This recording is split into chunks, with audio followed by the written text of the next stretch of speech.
Hello guys, solution is the best में आपका स्वागत है। आज मैं आपके साथ डिस्कस करने वाली हूँ बीए प्रोग्राम 6 सेमेस्टर का अंडरस्टैंडिंग ग्लोबलाइजेशन का ये लेटेस्ट क्वेश्चन पेपर है। ये 2 क्वेश्चन पेपर हैं रेगुलर स्टूडेंट के, तो वही आज मैं आपके साथ डिस्कस करूँगी कि किस तरीके से क्वेश्चन घुमा फिरा के इस बार पूछा जाएगा आप लोगों से, तो आपको उसी तरीके से आपको आंसर जो है अटैम्प्ट करने। तो इसमें क्या है कि 75 मार्क्स का तो क्वेश्चन पेपर आया हुआ है रेगुलर स्टूडेंट्स का, जिसमें से आपको 4 क्वेश्चंस करने हैं, 8 क्वेश्चंस आए हुए हैं। तो लेकिन जैसे कि आप लोगों ने देखा होगा कि मीडियन एजुकेशन का जिन बच्चों ने एग्ज़ाम दिया था उसमें मीडियन एजुकेशन का 100 मार्क्स का क्वेश्चन पेपर था। उसमें चॉइसेस ज़्यादा नहीं थी और उसमें 5 क्वेश्चंस अटैम्प्ट करने थे। तो अब ये कंफर्म नहीं है कि जो अब की बार जो क्वेश्चन पेपर सोल्व वालों का आएगा वो 100 मार्क्स का होगा या 75 मार्क्स का। अगर 75 मार्क्स का होता है तो अच्छी बात है, अगर 100 मार्क्स का होता है तो आपको थोड़ा लेंथी आंसर्स लिखने होंगे। क्या पता जो क्वेश्चंस अटैम्प्ट करने के हैं वो 4 की जगह 5 हो जाए। तो इसीलिए आपको केयरफुली क्वेश्चन पेपर को पढ़ना है कि किस तरीके से आए, लेकिन हम 75 मार्क्स के अकॉर्डिंग ही हम इसे देखेंगे कैसा है। तो सबसे पहला क्वेश्चन इसमें दे रखा है कि वैश्वीकरण परिवर्तन की प्रक्रिया को संदर्भित करता है। ये 2 क्वेश्चन पेपर से इसमें मैं डिस्कस करूँगी कि सबसे पहला क्वेश्चन इसमें ये दे रखा है कि थोड़ा सा जो स्टेटमेंट है इसमें दे रखी है कि वैश्वीकरण परिवर्तन की प्रक्रियाओं को संदर्भित करता है कि वैश्वीकरण के ज़रिए जो है परिवर्तन होते हैं, चेंजेस होते हैं, तो उसकी प्रक्रियाओं को संदर्भित करता है जो क्षेत्रों और महाद्वीपों में मानव गतिविधि को एक साथ जोड़कर और विस्तार करके मानव मामलों के संगठन में परिवर्तन को रेखांकित करता है। एक तरीके से स्टेटमेंट दे रखी है जिसके बिहाफ पे हमें बताना है जो वैश्वीकरण है उसका अर्थ एवं प्रकृति का परीक्षण कीजिए। अब इसको पूरा स्टेटमेंट आपको पढ़ना है कि किस तरीके से दे रखा है। अब मैं आपको बताती हूँ स्टेटमेंट में क्या दे रखा है। तो ये है यूनिट 1 का फर्स्ट चैप्टर जो मैंने आपको ऑलरेडी कवर करवा दिया था, जिसमें आपको अर्थ बताना है वैश्वीकरण का। वैश्वीकरण के बारे में मैंने आपको पूरी स्टोरी बताई थी, जिसमें मैंने आपको कुछ विशेषताएं भी बताई थी इसमें। तो प्रकृति बोलो या विशेषताएं बोलो वो एक ही बात होती है। प्रकृति का मतलब होता है इसकी अच्छाइयाँ इसमें प्रस्तुत करना वैश्वीकरण की, तो इसकी अच्छाइयाँ बतानी है। तो इसमें सबसे पहले हम ये देखते हैं कि क्या बता रखा है स्टेटमेंट में। तो परिवर्तन की प्रक्रियाओं को संदर्भित करता है। जैसे कि वैश्वीकरण से क्या होता है कि देश में इंटरनेशनल लेवल पर भी हम देखें तो चेंजेस होते हैं जो क्षेत्रों और महाद्वीपों में। क्षेत्र मतलब कि देश के अंदर भी, और महाद्वीप मतलब कि जो भी हमारे महाद्वीप हैं उनमें, और मानव गतिविधि को एक साथ जोड़ता है। मानव गति मतलब कि ह्यूमन की जो एक्टिविटीज़ होती है उनको एक साथ जोड़ने का काम भी करता है वैश्वीकरण, और विस्तार करके उनका मानव मामलों के संगठन में परिवर्तन को भी रेखांकित करता है। इट मीन्स कि मानव मामलों के संगठन क्या होते हैं, मानव मामले क्या होते हैं कि जितने भी वाद विवाद होते हैं इंसानों को लेकर, जितने भी, अगर हम इंटरनेशनल लेवल पर देखें, नेशनल लेवल पर देखें, जितने भी वाद विवाद वगैरह होते हैं, जितने भी मामले होते हैं, उसके संगठन में भी परिवर्तन बहुत ज़्यादा होते हैं। इसके हिसाब से देखा जाए तो बहुत सारे इंटरनेशनल लेवल पर संयुक्त राष्ट्र सम्मेलन के बारे में भी आप लोगों ने पढ़ा होगा। तो एक तरीके से क्या होता है कि इनके वाद विवाद को इंटरनेशनल लेवल पर उठाया जाता है, संयुक्त राष्ट्र संघ में भी लेकर जाया जाता है, जिसकी वजह से विभिन्न देश जो होते हैं वो आपस में समझौता करते हैं। कुछ ऐसे जो सम्मेलन वगैरह आयोजित भी किए जाते हैं, जिसकी वजह से कुछ निर्णय वगैरह भी लिए जाते हैं। तो वैश्वीकरण से क्या होता है, इनकी गतिविधियों में भी चेंजेस आते हैं। तो उसी के आधार पर आपको अर्थ और प्रकृति के बारे में बताना। अब ये क्वेश्चन पूछा गया है घुमा फिरा के, लेकिन आपको कंफ्यूज नहीं होना कि किस तरीके से इसका आंसर देना है। तो ये मैंने फर्स्ट क्वेश्चन का मैंने आपको कवर करवाया था फर्स्ट यूनिट का फर्स्ट चैप्टर, जिसमें आपको सबसे पहले वैश्वीकरण की डेफिनेशन लिखनी है कि वैश्वीकरण होता क्या है। और वैश्वीकरण 2 शब्द से मिलकर बना है, विश्व प्लस एकीकरण, वो भी टॉपिक मैंने आपको बता दिया था। सेकेंड थिंग इज इसमें आपको लिखना है इसकी जो विशेषताएं हैं। डेविड हेल्थ के अनुसार मैंने आपको बताया था कि कुछ विशेषताओं के बारे में इसमें बताया था, और उसके बाद इसके प्रभाव के बारे में भी आप ऐड कर सकते हैं। प्रभाव में लिखना चाहें तो सकारात्मक प्रभाव में जितने भी टॉपिक्स मैंने आपको बताए थे, आर्थिक रूप से, सांस्कृतिक रूप से, तकनीकी रूप से, वो सेकेंड चैप्टर में। लेकिन आपको जो मैंने सकारात्मक प्रभाव और नकारात्मक प्रभाव का थोड़े से बहुत टॉपिक्स आपको कवर करवाए थे, तो आपको सकारात्मक प्रभाव का टॉपिक इसमें लिखना है। सेकंड क्वेश्चन आया हुआ है कि वैश्वीकरण के सांस्कृतिक आयाम का आलोचनात्मक परीक्षण कीजिए। ये मोस्ट इंपॉर्टेंट क्वेश्चन है, किसी भी एक टॉपिक पे आ सकता है। ये सांस्कृतिक आयाम हो, तकनीकी आयाम हो, राजनीतिक आयाम हो या आर्थिक आयाम हो, तो उसका आलोचनात्मक परीक्षण करना है। इट मीन्स कि इसमें सकारात्मक प्रभाव भी लिखना है, साथ साथ इसका जो नकारात्मक प्रभाव पड़ा था उसके बारे में भी आपको लिखना है वैश्वीकरण का। दूसरी चीज़ आपको करनी है कि आज वैश्विक अर्थव्यवस्था में विश्व व्यापार संगठन की भूमिका एवं कार्य क्या है। अब भूमिका एवं कार्य मैंने आपको बताया था सबसे पहले विश्व व्यापार संगठन के बारे में आपको बताना था कि विश्व व्यापार संगठन में क्या क्या इन्वॉल्व हुआ था। विश्व बैंक भी इन्वॉल्व हुआ था उसमें। अब ये गेट के स्थान पर विश्व व्यापार संगठन, इसको WTO के नाम से भी जानते हैं, तो वो पूरा टॉपिक आपको लिख के इसकी कार्य के बारे में लिखना है। इसमें कार्य बोलें या एक तरीके से हम इसकी भूमिका बोलें तो वही सेम आएगा। कार्य और भूमिका के बारे में मैंने आपको बताया था। नेक्स्ट क्वेश्चन आता है आपका जो ब्रिक्स है। ब्रिक्स के बारे में मैंने आपको बताया था ब्रिक्स एक्चुअल में होता क्या है।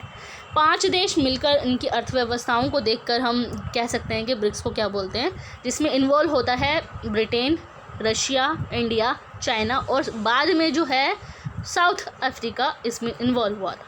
तो जो है वैश्विक शक्ति माना जा सकता है एक तरीके से, हम इसमें बताना है। इसमें आप सहमत है इस चीज़ से या फिर अपना पॉइंट ऑफ व्यूज़ इसमें बताना है कि सार्थक वैश्विक शक्ति के मान सकते हैं इसे।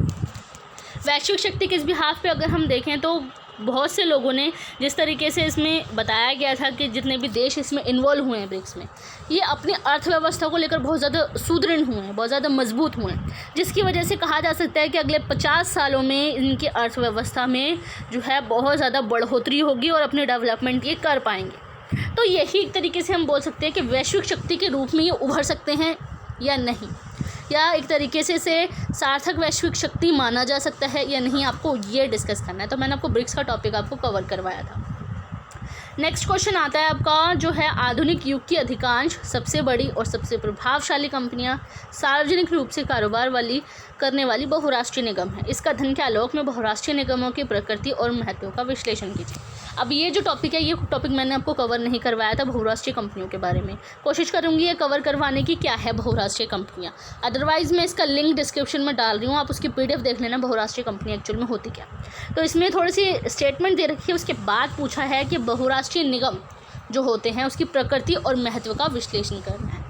सिर्फ यही टॉपिक है, ये घुमा फिरा के पूछा गया है, सिर्फ प्रकृति और महत्व के बारे में इसमें बताना है। नेक्स्ट क्वेश्चन आता है जैव विविधता पर संयुक्त राष्ट्र सम्मेलन के विशेष संदर्भ में जैव विविधता शासन की व्याख्या कीजिए। अब ये जैव विविधता शासन की व्याख्या इसमें पूछी गई है, लेकिन ये घुमा के पूछा गया है, लेकिन इसमें आपको आंसर लिखना है जैव विविधता होती क्या है, जैव विविधता क्या होती है, और इस पर जो संयुक्त राष्ट्र सम्मेलन हुआ था उसके बारे में मैंने आपको कवर करवाया था यूनिट 3 का फर्स्ट चैप्टर जो था। तो ये टॉपिक आपको इसमें लिखना है। नेक्स्ट क्वेश्चन आता है घरेलू न्याय और जो वैश्विक न्याय है उसको सुसंगत होने की आवश्यकता है। सुसंगत होता है एक तरीके से एक जैसा बनने की। तो ये टॉपिक मैंने वैश्विक न्याय के बारे में तो थोड़ा टॉपिक बताया था आपको, लेकिन वैश्विक न्याय का जो है सिलेबस चेंज होने की वजह से वैश्विक न्याय इसमें दे रखा है, लेकिन पॉवर्टी एंड इनइक्वालिटी के बारे में बुक में दे रखी थी। तो वैश्विक न्याय का जो है वैश्विक न्याय में क्या है कि बुक में तो दे रखा है वैश्विक न्याय के बारे में, लेकिन मैंने इसका टॉपिक आपको कवर करवा दिया था वैश्विक न्याय का। लेकिन इसमें घरेलू न्याय और वैश्विक न्याय के बारे में बताना है इसमें कि वैश्विक न्याय और घरेलू न्याय होता क्या है और इससे सुसंगत होने की आवश्यकता है या नहीं है। ये जो है इसका क्वेश्चन पहली बार आया हुआ है बुक में, इसीलिए मैंने ये क्वेश्चन आपको कवर नहीं करवाया है ज़्यादा, मतलब कि इसको स्किप कर सकते हैं हम, कोई प्रॉब्लम नहीं है इसमें। नेक्स्ट आता है आपका जो किन्हीं 2 पर टिप्पणी करनी है, जिसमें सबसे पहला है वैश्विक नागरिक समाज। इसका ये भी न्यू टॉपिक है, ये भी न्यू टॉपिक होने की वजह से इसका लिंक भी मैं डिस्क्रिप्शन में डाल दूँगी, PDF आप वहाँ जाके डाउनलोड कर लेना। वैश्विक नागरिक समाज होता क्या एक्चुअल में, कि इंटरनेशनल लेवल पर हम देखें नागरिकों को राज्य और सरकारों से इसका कनेक्शन नहीं होता। समाज में जितनी भी एक्टिविटीज़ होती हैं तो उसी के बिहाफ पे जो नागरिक है, जो इंसान है, वो वर्क करता है। अब वैश्विक नागरिक समाज में NGO वगैरह इन्वॉल्व होते हैं। समाज में जितनी भी एक्टिविटीज़ वगैरह होती हैं NGO द्वारा भी जो है अरेंज करवाई जाती हैं, उनको अरेंजमेंट्स वगैरह करवाई जाती है। उसके बिहाफ पे अगर हम देखें तो जो नागरिक समाज है उसका राज्य और सरकार के साथ साथ जो है समाज से भी कनेक्शन होता है इसका, नागरिकों का, जिसके बिहाफ पे वो लोग एक्टिविटीज़ वगैरह करते हैं। तो ये भी मैंने PDF ये करवाया नहीं था मैंने, आपको न्यू टॉपिक है तो इसकी PDF मैं आपको डिस्क्रिप्शन में डाल दूँगी, आप वहाँ जाके इसको थोड़ा सा पढ़ लेना कि एक्चुअल में होता क्या है। सतत विकास लक्ष्य, इसके बारे में मैंने आपको बताया था 8 लक्ष्यों के बारे में। संयुक्त राष्ट्र संघ की जो सामाजिक और आर्थिक जो स्थिति थी उसके बारे में इसमें बताना था, सतत विकास लक्ष्य के बारे में। सस्टेनेबल डेवलपमेंट गोल्स के बारे में एजुकेशन डिसिप्लिन में भी टॉपिक दे रखा है, तो मैंने वो टॉपिक कवर करवा दिया था। आप उसकी वीडियो, उसका लिंक मैं डिस्क्रिप्शन में डाल दूँगी, आप वहाँ जाके उसको देख सकते हैं। सतत विकास लक्ष्य एक्चुअल में होता क्या है, और इसके अलावा मिलेनियम डेवलपमेंट गोल्स भी क्या होता है, सहस्राब्दी विकास लक्ष्य क्या थे। ये 17 लक्ष्य को अंकित करता है, सतत विकास लक्ष्यों को, कि जिसमें चेंजेस वगैरह लेकर आए थे वो इसमें बताना है। नेक्स्ट आता है संसाधनों की कमी के बारे में। संसाधनों की कमी मैंने आपको बताया था इसमें, ये भी यूनिट 3 का ही टॉपिक है, फर्स्ट चैप्टर का। नेक्स्ट इसमें बताया गया अंतर्राष्ट्रीय आतंकवाद और संयुक्त राष्ट्र।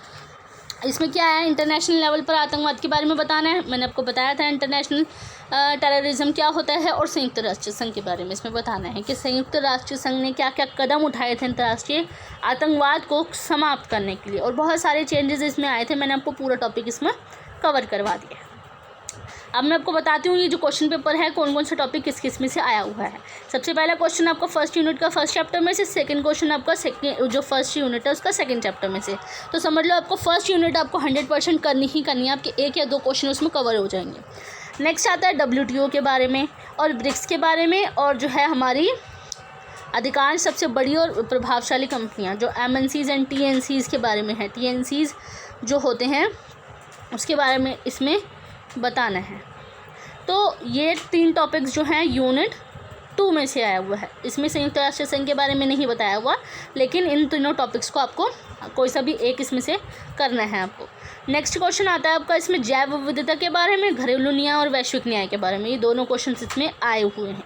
तो आपको जैव विविधता वाला 100% कन्फर्म है कि आपको करना ही करना है।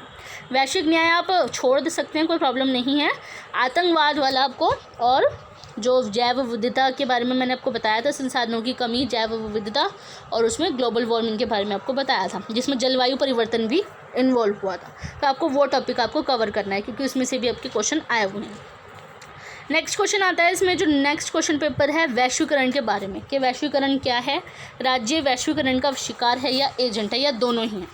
अब देखो, ये घुमा फिरा के क्वेश्चन पूछा गया है कि वैश्वीकरण का शिकार एक पल के लिए बोल सकते हैं राज्य को, या फिर एजेंट के रूप में हम देख सकते हैं। एजेंट का मतलब होता है एक तरीके से किसी के उनकी तरफदारी करना, मतलब कि राज्य जो है उनकी तरफदारी करता है वैश्वीकरण की। तो जो राज्य है उसको देखा जाए, वैश्वीकरण का एजेंट किस बिहाफ पे हो सकता है, दोनों ही हैं। अगर इसमें स्टेटमेंट लिखोगे तो वो दोनों ही तरफ से होगा, जिसमें सकारात्मक प्रभाव भी पड़ता है, दूसरा नकारात्मक प्रभाव भी पड़ता है। इसमें अगर हम देखें तो इसमें क्वेश्चन भी बना के पूछा जा सकता है कि राष्ट्र राज्य का पतन जो है वैश्वीकरण की वजह से राष्ट्र राज्य का पतन होना कंफर्म है या नहीं है। तो एक तरीके से ये टॉपिक मैंने आपको कवर करवाया था, सकारात्मक प्रभाव के रूप में भी और नकारात्मक प्रभाव के रूप में भी। तो वो शिकार भी है और एक तरीके से इसका एजेंट भी है, क्योंकि देखा जाए तो देश में जो सरकार है, जो राज्य है, इंटरनेशनल लेवल पर सब कुछ होने की वजह से इसका शिकार जो शक्ति है इंसान, जो देश के लोगों की और सरकार की जो शक्ति है वो मजबूत हुई है, जिसकी वजह से वो दूसरे लोगों से हेल्प मांग के वो अपनी जो है डेवलपमेंट कर पाते हैं। तो राज्य के रूप में हम इसे एजेंट के रूप में हम देख सकते हैं। दूसरी तरफ इसका नकारात्मक प्रभाव देखें तो विदेश नीति में अगर जो परिवर्तन वगैरह किए जाते हैं, जिसके बिहाफ पे सभी देशों से मतलब अनुमति ली जाती है, राय ली जाती है, उसके बिहाफ पे जो है विदेश नीति में चेंजेस किए जाते हैं, जिसकी वजह से राज्य जो है वैश्वीकरण का शिकार भी हो सकता है। वैश्वीकरण के आने की वजह से राष्ट्र राज्य का जो है पतन भी हुआ है। तो ये घुमा फिरा के पूछा गया इसमें।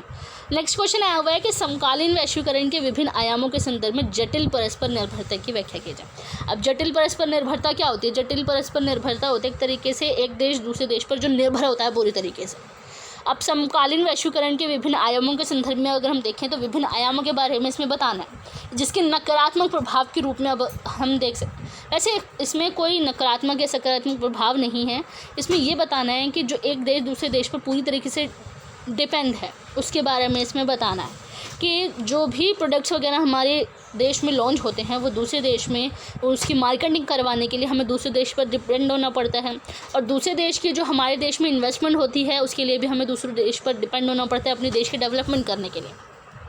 तो ये जो है परस्पर निर्भरता को बढ़ाता है जो वैश्वीकरण है। करंटली जो वैश्वीकरण का दौर चल रहा है वो निर्भरता को बढ़ाता है, तो उसके बारे में आपको इसमें बताना है। 2022 में जो जिनेवा में 12वां WTO मंत्री स्तरीय सम्मेलन में वार्ताकार भू राजनीतिक तनाव के बावजूद प्रबल हुए थे। इस कथन के आलोक में दोहा दौर से लेकर हाल ही में जिनेवा सम्मेलन तक विकासशील देशों के लिए लाभ और हानि का विश्लेषण कीजिए। अब जिनेवा सम्मेलन के टॉपिक मैंने आपको कवर नहीं करवाया है, थोड़ा सा मैंने इसके बारे में बताया ज़रूर था, जिसमें जो ब्रिक्स के जितने भी देश थे वो सब इसमें इन्वॉल्व हुए थे जिनेवा सम्मेलन में, जिसमें भारत भी इन्वॉल्व हुआ था। तो 13वां या 14वां सम्मेलन 2019 पता नहीं 21 में ऐसे ही कुछ हुआ था। ये टॉपिक मुझे थोड़ा याद नहीं है कि क्या है उसमें। तो उसमें विकासशील देशों के लिए जो है लाभ और हानि के बारे में बताना है कि जिनेवा सम्मेलन से क्या क्या चेंजेस आए थे और उसका लाभ और उसमें क्या लाभ हुआ था जिनेवा सम्मेलन से और क्या हानि हुई। ये टॉपिक मैं आपको कोशिश करूँगी कवर करवाने की, अगर टाइम मिला तो मैं आपको कंफर्म करके बता दूँगी कि इसमें आंसर क्या लिखना है। नेक्स्ट आता है वैश्वीकरण की प्रक्रिया में पारिस्थितिक प्रमुखता हताहत हुई है। अब इसमें पारिस्थितिक प्रमुखता क्या है?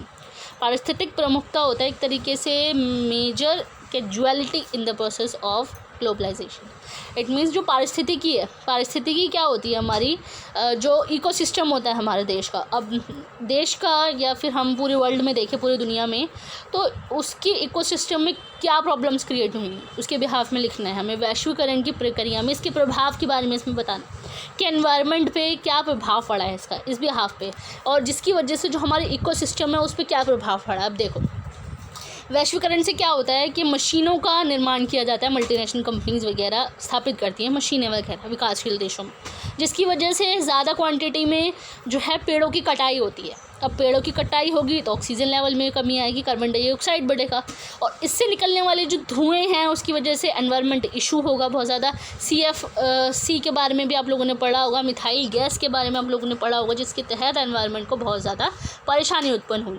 तो वैश्वीकरण की प्रक्रिया में हम इसके प्रभाव के बारे में लिख सकते हैं कि पर्यावरण पर क्या प्रभाव इसमें पड़ा है। नेक्स्ट आता है समकालीन विश्व राजनीति में संयुक्त राष्ट्र संघ की भूमिका। अब आया संयुक्त राष्ट्र संघ यूनिट 2 का फर्स्ट चैप्टर, इसके बारे में मैंने आपको बताया था कि संयुक्त राष्ट्र संघ की क्या भूमिका रही है समकालीन विश्व राजनीति में। अब इसके जो 6 अंगों के बारे में मैंने आपको बताया था और इसके कार्यों के बारे में, एंड आप में कार्य और इसकी आलोचना आप कर सकते हैं कि संयुक्त राष्ट्र संघ ने अपनी जो है क्षमता के अनुसार काम किया है या नहीं किया, उसके बारे में आप लोग को इसमें लिखना है। ये मैंने टॉपिक आपको पूरा कवर करवा दिया था इसके 6 अंगों के बारे में भी, और देखा जाए तो 2 टॉपिक्स इसमें ऐड कर सकते हैं। 6 अंगों के साथ साथ सामाजिक और आर्थिक रूप से भी इसने काम किए, जिसके बिहाफ पे इसकी आलोचना भी की जा सकती है कि इसने सही ढंग से काम किया है या नहीं किया। ये मैंने पूरा टॉपिक आपको कवर करवा दिया। नेक्स्ट आता है भूमंडलीय उष्मीकरण और जलवायु परिवर्तन से आप क्या समझते हैं। ये मैंने आपको बताया था भूमंडलीय उष्मीकरण क्या होता है, ग्लोबल वार्मिंग जिसे बोलते हैं, और जलवायु परिवर्तन क्या होता है। हाल ही में संपन्न COP22 और इसमें भारत की भूमिका का मूल्यांकन कीजिए। अब ये जो क्वेश्चन पेपर आया बहुत ज़्यादा क्रिटिकल आया है, काफ़ी बच्चे कन्फ्यूज़ हो रहे हैं कि क्या आंसर हम लिखें। तो जो है भूमंडलीय उष्मीकरण, ग्लोबल वार्मिंग और जलवायु परिवर्तन के बारे में मैंने आपको टॉपिक कवर करवाया था। लेकिन जो COP22 है इसके टॉपिक मैं आपको डिस्क्रिप्शन में दे दूँगी, आप देख लेना से क्या है, उसमें भारत की भूमिका का मूल्यांकन कीजिए। नया टॉपिक आया हुआ है तो इसमें थोड़ी कन्फ्यूजन हो सकती है कि COP22 होता क्या है। अगर आप देखना चाहें तो गूगल पर सर्च करके आप देख सकते हैं COP के बारे में। ये पढ़ लेना ताकि अगर एग्ज़ाम में पूछा जाए तो आप बना के लिख सकते हैं। अब नेक्स्ट आता है एक व्यक्ति का स्वतंत्रता सेनानी दूसरे का आतंकवादी है। क्या आतंकवाद को कभी जायज़ ठहराया जा सकता है? अब इसमें क्या है कि एक व्यक्ति के लिए अगर हम देखें तो स्वतंत्रता सेनानी है, दूसरे के लिए हम देखें तो आतंकवादी है। किस बिहाफ पे?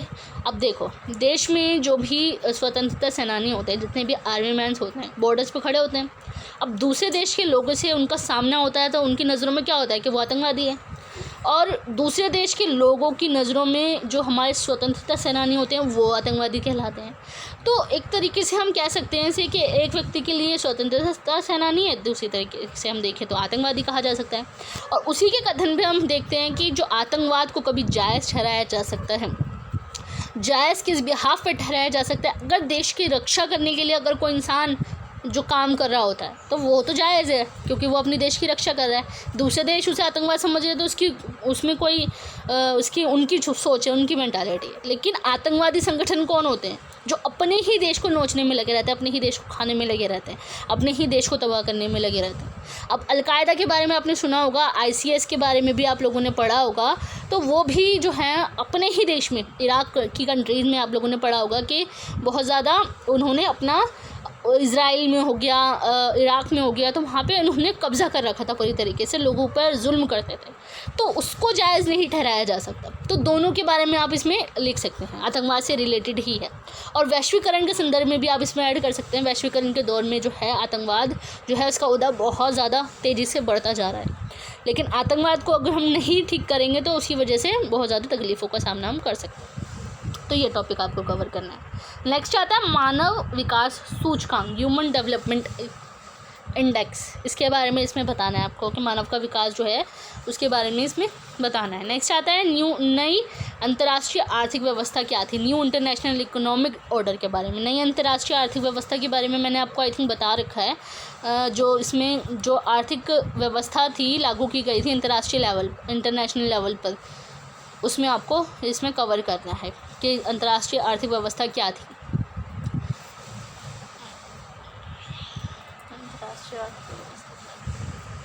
इसमें नेक्स्ट पूछा गया है वैश्वीकरण का सांस्कृतिक आयाम। जैसे मैंने आपको बताया था सांस्कृतिक आयाम के बारे में आपको इसमें बताना है। वैश्वीकरण विरोधी आंदोलन क्या है। अब वैश्वीकरण के दौर में जो आंदोलन चलाए गए थे विरोधी आंदोलन, क्योंकि क्या होता है वैश्वीकरण से मशीनों की स्थापना की जाती है जिसकी वजह से लाखों पेड़ काटने की ज़रूरत पड़ती है। तो इसके विरोध में कुछ आंदोलन चलाए गए थे जिसके बारे में आप लोगों ने पढ़ा होगा, नर्मदा बचाओ आंदोलन, चिपको आंदोलन। और इसके अलावा अपने अमेज़ोन के बारे में भी अपने लोगों ने पढ़ा होगा हिस्ट्री की बुक में, जिसके बारे में मैंने आपको ऑलरेडी बता दिया है।